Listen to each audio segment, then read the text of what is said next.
رمضان مبارک سب کو۔ پتہ ہے آج نا ہم ایک ایسی کہانی سنیں گے جو دل کے بہت ہی قریب ہے۔ یہ کہانی کسی ایک انسان کی نہیں بلکہ یہ اس احساس کی کہانی ہے جو شاید ہم سب نے کبھی نہ کبھی محسوس ضرور کیا ہے۔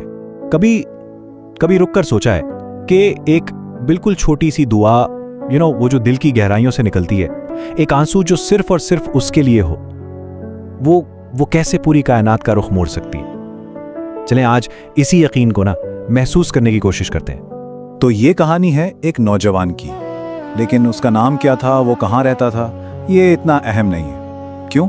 کیونکہ اس کردار میں کہیں نہ کہیں ہم سب کو اپنا عکس نظر آتا ہے۔ یہ کہانی شاید میری ہے، شاید آپ کی ہے، اصل میں یہ ہم سب کی کہانی ہے۔ تو چلیں اس کی زندگی کے ان دنوں میں چلتے ہیں جنہیں ہم غفلت کے دن کہتے ہیں۔ پتہ ہے غفلت کوئی گناہ نہیں ہے، نہیں، یہ تو بس ایک دھند کی طرح ہے جو دھیرے دھیرے ہماری آنکھوں کے آگے آ جاتی ہے اور سب کچھ دھندلا سا کر دیتی ہے۔ اس کی زندگی بھی بالکل دنیا کی دوڑ میں الجھی ہوئی تھی۔ دن کام میں گزر جاتے، راتیں دوستوں کے ساتھ۔ نماز کا خیال تو آتا تھا ہاں، پر ہمیشہ کل سے پڑھوں گا کہہ کر ٹال دیتا۔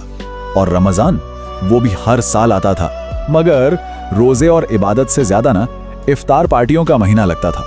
دیکھیں وہ کوئی برا انسان نہیں تھا، بالکل نہیں، بس اپنے رب سے تھوڑا سا دور ہو گیا تھا۔ لیکن اللہ جسے چاہتا ہے اسے اپنے قریب کرنے کا کوئی نہ کوئی سبب بنا ہی دیتا ہے۔ اور پھر اس کی زندگی میں وہ امتحان کی گھڑی آ ہی پہنچی جو اسے ہلا کر جگانے والی تھی۔ ایک رات جب ہاسپٹل کے اس کوریڈور کی خاموشی اس کے اندر کے شور سے بھی زیادہ تھی، اس کی دنیا، اس کی جنت، اس کی ماں بے سدھ اس بستر پر لیٹی تھی، ایسا لگا جیسے وقت تھم سا گیا ہو۔ جب ساری کوششیں، ساری میڈیکل رپورٹس اور ساری سائنس نے جواب دے دیا تو تھکے ہوئے ڈاکٹر نے بس اس کے کندھے پر ہاتھ رکھا اور صرف اتنا کہا، ہم نے اپنی پوری کوشش کر لی ہے، اب سب اللہ کے ہاتھ میں ہے، بس دعا کریں۔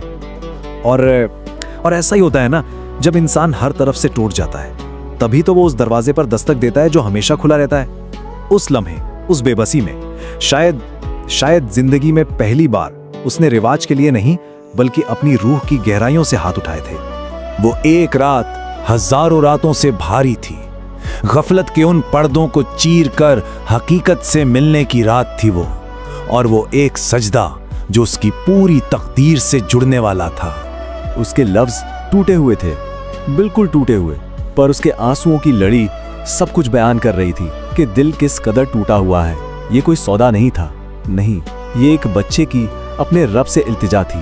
یا اللہ میری ماں لوٹا دے، بس میری ماں ٹھیک ہو جائے، میں تیرا ہو جاؤں گا، میں بدل جاؤں گا یا اللہ، میں واپس آ جاؤں گا۔ اور اس رات اس سجدے کی تاریکی میں وہ بس روتا رہا، مانگتا رہا، اور پھر اس نے محسوس کیا کہ وہ اکیلا نہیں ہے۔ ایک عجیب سا سکون اس کے دل میں اتر رہا تھا۔ اس نے زندگی میں پہلی بار اللہ کی قربت کو، اس کے اتنا قریب ہونے کو محسوس کیا۔ وہ رابطہ، وہ کنیکشن جڑ گیا تھا جو اس دنیا کی بھیڑ میں کہیں کھو سا گیا تھا۔ اللہ نے اس کی دعا سن لی، ہاں، اس کی ماں کو شفا مل گئی۔ سب نے کہا یہ تو معجزہ ہو گیا۔ بالکل معجزہ ہوا تھا، لیکن اصل معجزہ ہاسپٹل میں نہیں بلکہ اس نوجوان کے دل کے اندر ہوا تھا۔ پہلے جہاں نماز ایک بوجھ لگتی تھی، اب وہ اس کے دن کا سب سے سکون بھرا لمحہ بن گئی تھی۔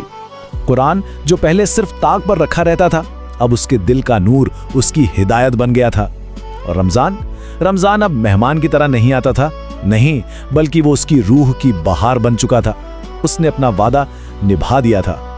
تو اس کہانی سے ہمیں کیا سیکھنے کو ملتا ہے؟ اس میں ہم سب کے لیے ایک بہت ہی خوبصورت پیغام چھپا ہوا ہے۔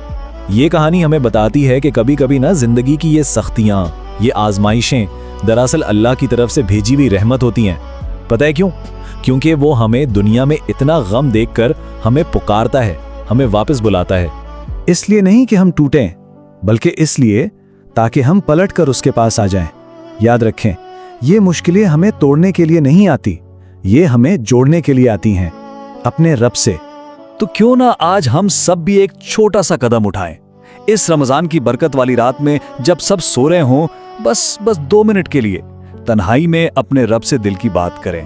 جو بھی دل میں ہے سب کہہ دیں، پورے یقین سے مانگے۔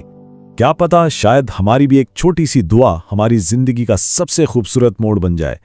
اگر آپ بھی اس خوبصورت سفر کا حصہ بننا چاہتے ہیں تو کامنٹس میں ضرور لکھیں یا اللہ گائیڈ می، تاکہ ہم سب ایک دوسرے کے لیے بھی دعا کر سکیں۔ اللہ ہم سب کی دعائیں قبول فرمائے، آمین۔